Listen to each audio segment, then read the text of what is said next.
Clayton was good friends with Van Ronk too. Dave Van Ronk.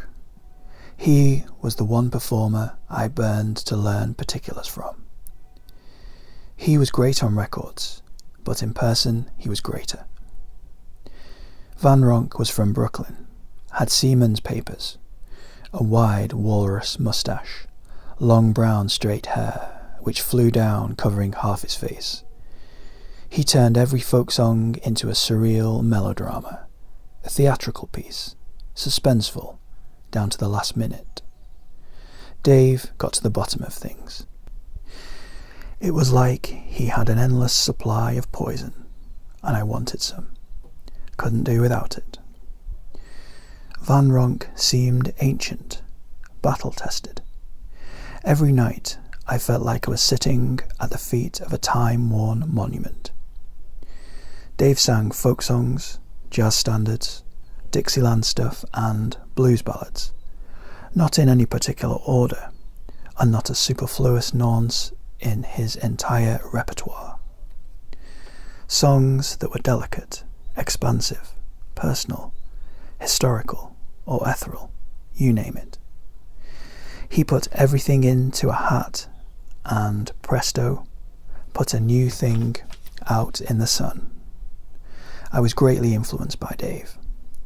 Later, when I would record my first album, half the cuts on it were renditions of songs that Van Ronk did. It's not like I planned that, it just happened. Unconsciously, I trusted his stuff more than I did mine. Van Ronk's voice was like rusted shrapnel, and he could get a lot of subtle ramifications out of it. Delicate, gentle, rough, explosive, sometimes all within the same song. He could conjure up anything, expressions of terror, expressions of despair.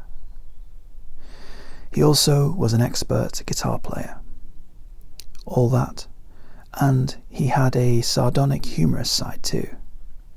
I felt differently towards Van Ronk than anyone else on the scene, because it was him who had brought me into the fold, and I was happy to be playing alongside him night after night at the Gaslight. It was a real stage with a real audience, and it was where the real action was. Van Ronk helped me in other ways too. His apartment on Waverley Place had a couch I could crash on any time I wanted to.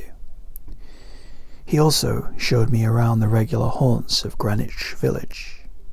The other clubs, mostly jazz clubs like Trudy Heller's, the Vanguard, the Village Gate and the Blue Note.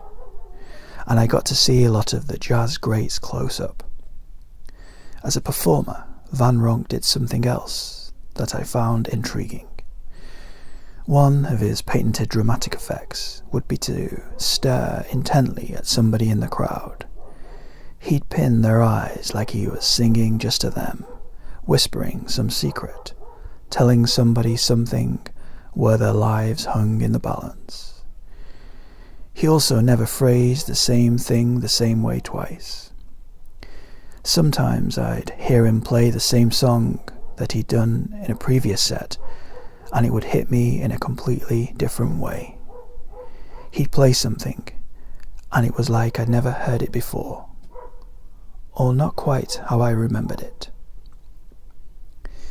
His pieces were perversely complex, although very simple.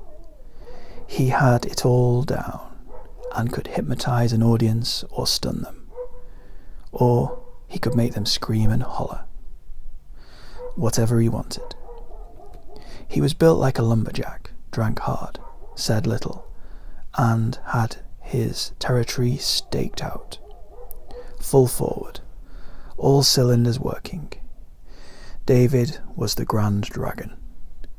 If you were on McDoodle Street in the evening and out to see somebody play, he'd be the first and the last vital choice of the night. He towered over the street like a mountain, but would never break into the big time. It just wasn't where he pictured himself.